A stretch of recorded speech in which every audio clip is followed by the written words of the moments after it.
Recently, I complained to the BBC about its promotion of gender ideology, the idea that we all have an inner true self that trumps our biological sex, the idea that sex isn't real, it's a spectrum, a social construct. Our true self is on the inside. And hey, why not use hormones or surgery to align your body to that true self? You will be considered stunning and brave. You will also be medicated for life. I'm particularly concerned about how the BBC pushes gender ideology to school children via BBC Bitesize.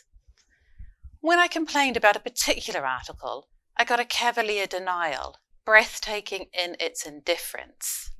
I wanted to know why BBC Bitesize would teach our kids that non-binary is an umbrella term for people who don't fit comfortably into male or female categories. Why BBC Bitesize would want to introduce to school children supposedly modern pronouns, nem, near, viz, vir, zem, zir, and a set known as spivak, ear. I was angry to see the BBC giving these as examples of healthy conversations between school children. I noticed that you have Z on your profile. Am I pronouncing that right? I heard you say that you're now using the Z-zer pronouns. Is that right?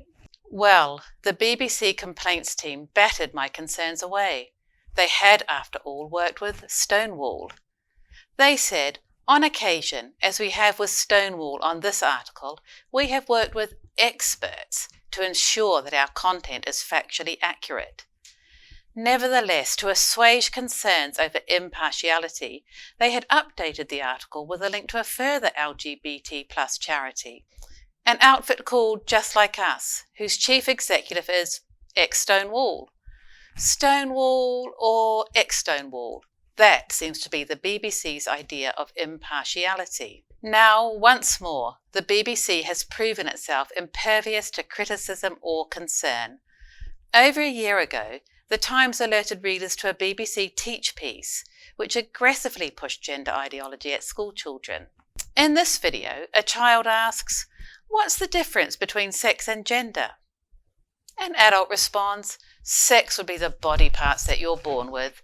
Gender is who you are on the inside." Another boy asks, "What are the different gender identities?" An adult says, "Do you know, that's a really exciting question." An adult goes on to tell children that there are more than 100 gender identities. People complained to the BBC about this clip for well over a year.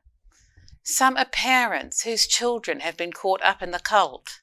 Children who, as we speak, have begun suppressing their puberty, taking cross-sex hormones, booking in to have their breasts cut off, their penises withered away. And then Sarah Vine wrote again about the clip in the Daily Mail, catalysing more complaints from the public.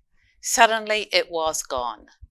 But with what breathtaking arrogance and indifference. The BBC said, "We are aware that this particular film is being willfully misrepresented by parts of the media. As such, its original purpose has been overshadowed. We have made the decision to retire the film. We will continue to support teachers on this important topic in other ways." Well, no second thoughts there. When your ideology is so unanchored from science and reason, so impossible to defend or explain, you resort to describing something that was accurately reported as willfully misinterpreted. And then you fail to explain how, because you can't. Meanwhile, our children continue to be sucked into this tragic ideology, and we continue to pay for the BBC's next round of promotion. The situation is not acceptable. No wonder there are calls to defund the BBC. Why should we pay for the harmful, tragic indoctrination of our children? The responsible Conservative minister, Oliver Dowden, must act.